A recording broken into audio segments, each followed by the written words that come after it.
Tugas akhir bisa berbentuk macam-macam, bisa berbentuk prototipe, bisa berbentuk proyek, bisa berbentuk lainnya. Ya, tidak hanya skripsi, tesis atau disertasi. Mahasiswa S1 dan D4 kini tidak lagi diwajibkan membuat skripsi sebagai syarat kelulusan. Menteri Pendidikan, Kebudayaan, Riset dan Teknologi Nadiem Anwar Makarim mengatakan syarat kelulusan mahasiswa S1 kini diserahkan kepada setiap kepala program pendidikan di perguruan tinggi tersebut.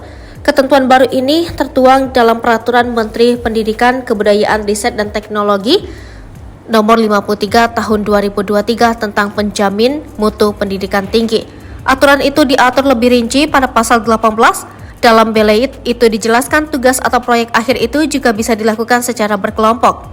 Penerapan kurikulum berbasis proyek atau bentuk pembelajaran lainnya yang sejenis dan asesmen yang dapat menunjukkan ketercapaian kompetensi lulusan. Demikian bunyi pasal 18 angka 9 huruf B. Nadiem mengatakan pemerintah akan melakukan penyederhanaan masif pada standar nasional pendidikan tinggi.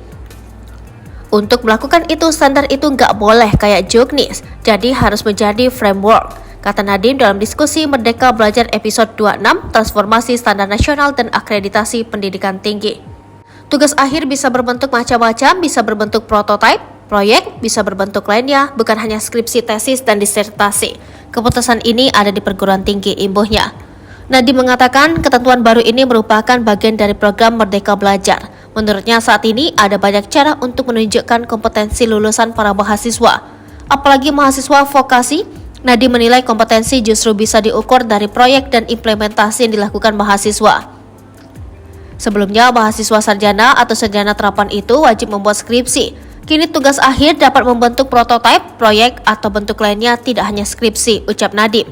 Dikatakan Nadiem, dalam kebijakan transformasi standar nasional ada banyak kendala dialami kampus maupun mahasiswa terkait tugas akhir. Contohnya, mahasiswa program sarjana wajib membuat skripsi, mahasiswa program magister wajib publikasi dalam jurnal ilmiah terakreditasi, dan mahasiswa program doktor wajib publikasi dalam jurnal internasional bereputasi. Selain beban dari segi waktu, sebetulnya hal ini menghambat mahasiswa dan perguruan tinggi bisa bergerak luas merancang proses dan bentuk pembelajaran sesuai kebutuhan keilmuan dan perkembangan teknologi. Padahal perguruan tinggi perlu menyesuaikan bentuk pembelajaran agar lebih relevan dengan dunia nyata.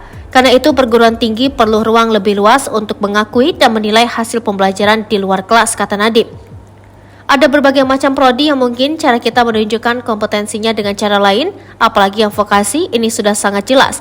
Kalau kita mau lihat kompetensi seseorang dalam satu bidang yang teknikal, apakah karya ilmiah adalah cara yang tepat untuk mengukur technical skill itu, ucap dia. Dalam belait baru ini, mahasiswa magister atau magister terapan memang masih diwajibkan membuat tesis, namun tidak wajib diterbitkan di jurnal. Aturan itu tertuang dalam pasal 19.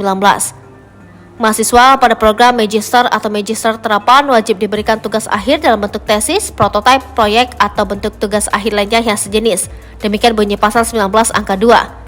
Nadiem mengatakan dampak positif dari transformasi ini ada 3. Pertama, program studi dapat menentukan bentuk tugas akhir. Kedua, menghilangkan kewajiban tugas akhir pada banyak program studi sarjana atau sarjana terapan. Ketiga, mendorong perguruan tinggi menjalankan kampus merdeka dan berbagai inovasi pelaksanaan Tridharma. Ini benar-benar transformasi yang cukup radikal, cukup besar, ucap Nadiem.